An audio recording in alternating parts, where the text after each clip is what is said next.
Bonjour et bienvenue dans cette nouvelle vidéo. Tout d'abord, je vous invite à vous abonner si ce n'est pas déjà fait afin que vous puissiez recevoir les notifications concernant mes nouvelles vidéos à venir. Aujourd'hui, dans cette vidéo, je vais vous définir ce que c'est qu'un coût de distribution.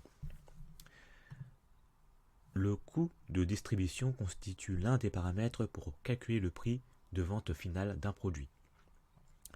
Le coût de distribution est l'ensemble des coûts liés à l'acheminement des produits finis jusqu'aux acheteurs. Il comprend donc l'ensemble des frais indispensables aux activités suivantes: le suivi des commandes et la gestion des stocks et le transport. Autrement dit, le coût de distribution correspond aux charges de diffusion et aux charges de vente de chaque produit. Le coût de distribution comprend les charges directes comprend les charges directes et indirectes de distribution.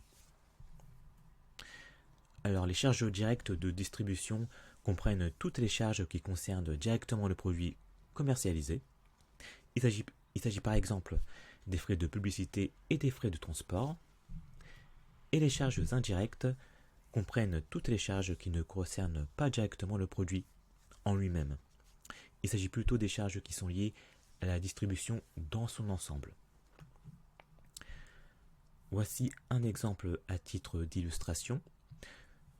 Nous avons une entreprise qui produit des jouets et elle souhaite distribuer ces jouets aux détaillants. Nous avons les frais de transport pour 2000 €.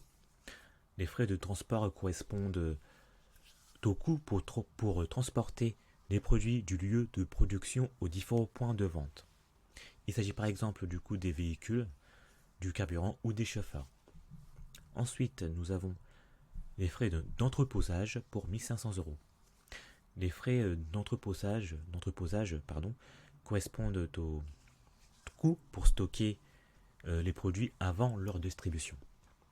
Cela inclut la location de l'espace d'entreposage et les frais de gestion des stocks. Il s'agit par exemple de la location d'un entrepôt. Nous avons ensuite les frais de manutention pour 500 €.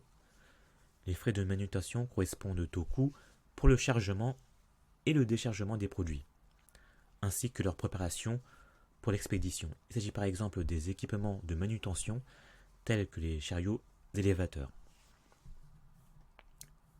Nous avons aussi les frais d'emballage pour 800 €.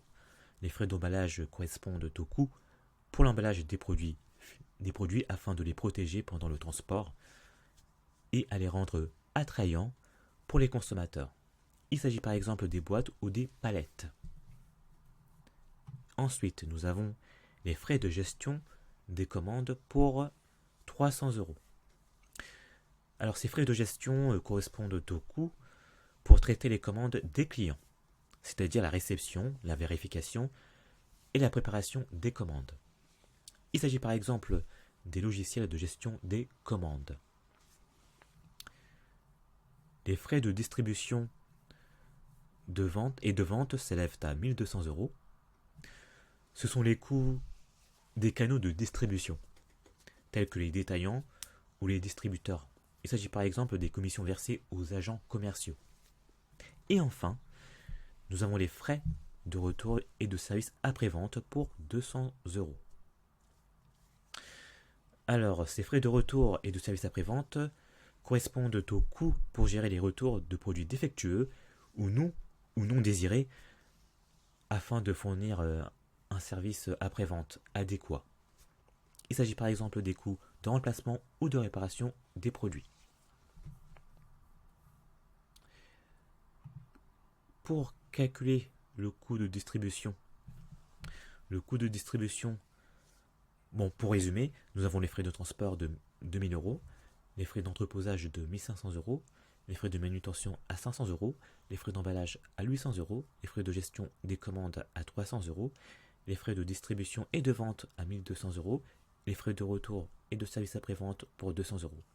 Pour calculer le coût de distribution total, il faut additionner l'ensemble de ces éléments, ce qui donne un coût de distribution total de 6500 €. En conclusion, Le coût de distribution correspond à l'ensemble des dépenses nécessaires pour acheminer les produits finis du fabricant aux consommateurs finaux. La gestion de ces coûts est donc essentielle pour assurer l'efficacité et la rentabilité des opérations de distribution. C'est la fin de cette vidéo. Merci de l'avoir visionnée jusqu'au bout. Si vous avez apprécié cette vidéo, n'hésitez pas à commenter, à partager ou à liker. Je vous dis à très bientôt.